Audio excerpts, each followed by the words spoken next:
Selamat petang, Bungkus. Petang Ibrahim.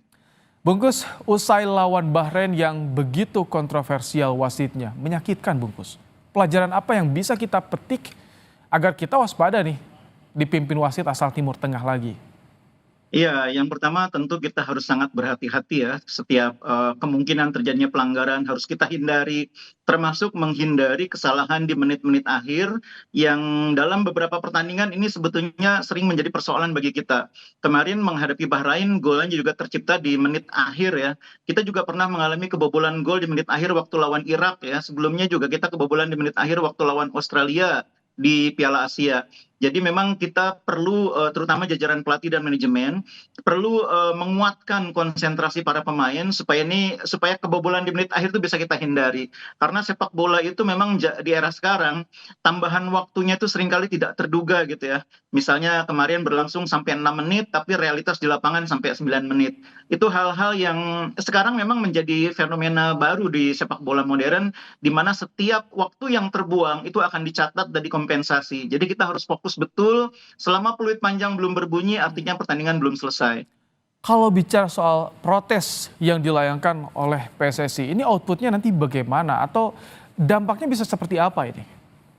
Iya, protes itu saya pikir mengingatkan kepada AFC dan FIFA bahwa Indonesia tidak happy dengan kepemimpinan wasit Alkaf ya, dan tentu diharapkan di laga-laga selanjutnya ini menjadi concern bagi FIFA dan AFC, termasuk dalam hal penugasan wasit. FIFA dan AFC ini mempertimbangkan rekam jejak wasit yang pernah memimpin pertandingan Indonesia. Saya pikir manfaatnya itu, tapi secara hasil tidak akan mengubah karena apa yang sudah terjadi di lapangan itulah realitas yang harus kita terima. Mm.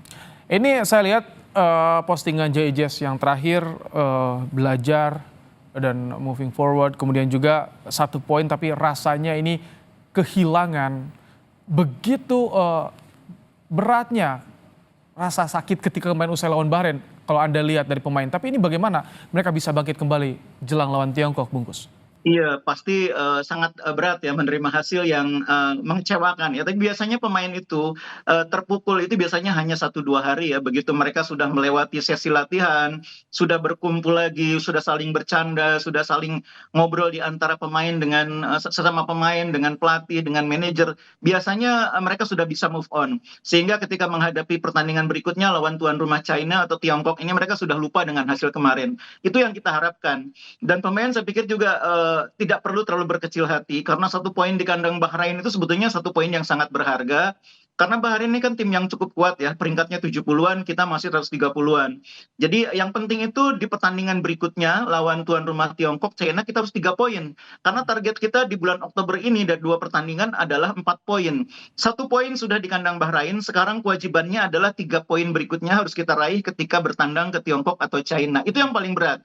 Mengapa kita butuh 3 poin dari Tiongkok atau China? Karena bulan November, pertengahan November kita punya 2 pertandingan yang sangat berat.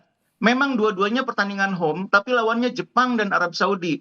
Jadi kita butuh modal kemenangan lawan tim tuan rumah Tiongkok, supaya nanti ketika lawan Jepang, lawan Arab Saudi, kepercayaan diri pemain sudah sangat meningkat. Mm-mm. Ini nanti lawan Tiongkok, wasitnya lagi-lagi dari Timur Tengah nih. Kalau Anda melihat riwayat, track recordnya bagaimana? Kita tahu ketika pertandingan terakhir di Australia Bahrain itu. Iya, ya memang setiap wasit itu pasti pernah punya rekam jejak seperti itu ya. Termasuk wasit Indonesia juga kalau dilihat oleh negara lain mungkin juga bisa dilihat hal-hal seperti itu. Wasit-wasit Indonesia yang pernah memimpin pertandingan di level internasional maksud saya. Hmm. Jadi kita lupakan aja saya pikir apa yang sudah terjadi kemarin, kita juga tidak perlu berpikiran negatif tentang wasit dari Uni Emirat Arab ini.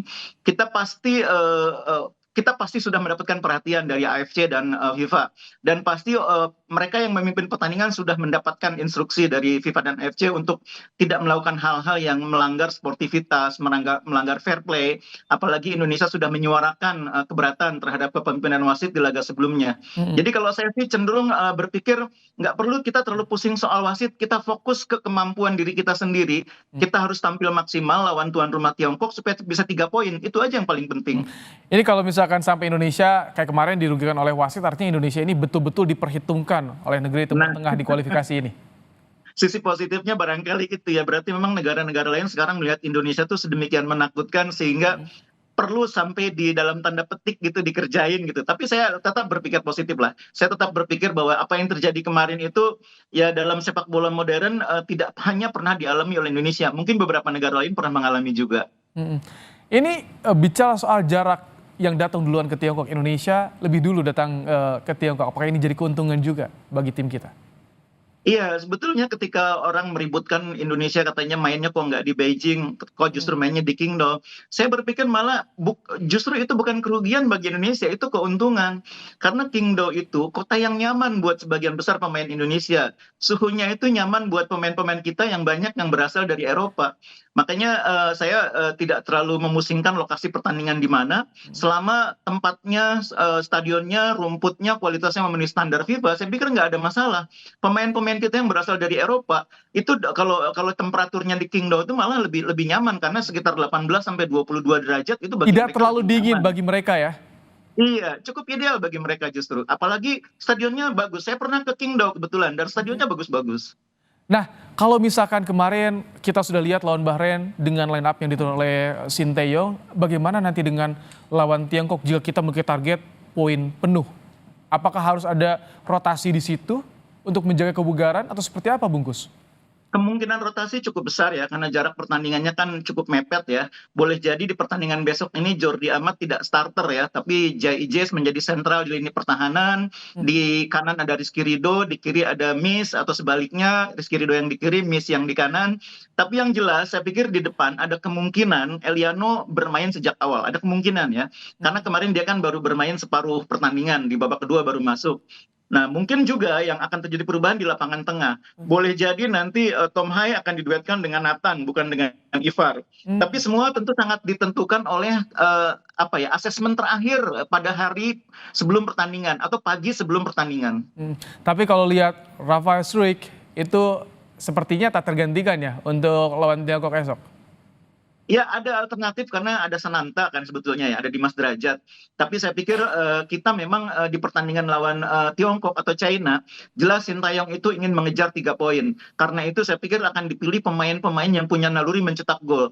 Tidak mustahil ya, tidak mustahil dalam perhitungan saya. Itu pemain seperti Sananta main sejak awal tidak mustahil atau Dimas Derajat. Karena ini lawan Tiongkok atau China ini kita butuh 3 poin. Ini nggak bisa ditawar. Kalau kita mau bersaing minimal untuk masuk posisi 3-4. Salah satu yang harus dimenangkan laga away adalah di kandang China. Oke, terima kasih Bungkus untuk ulasannya Baik, dalam baik. program Kompas Petang sore hari ini.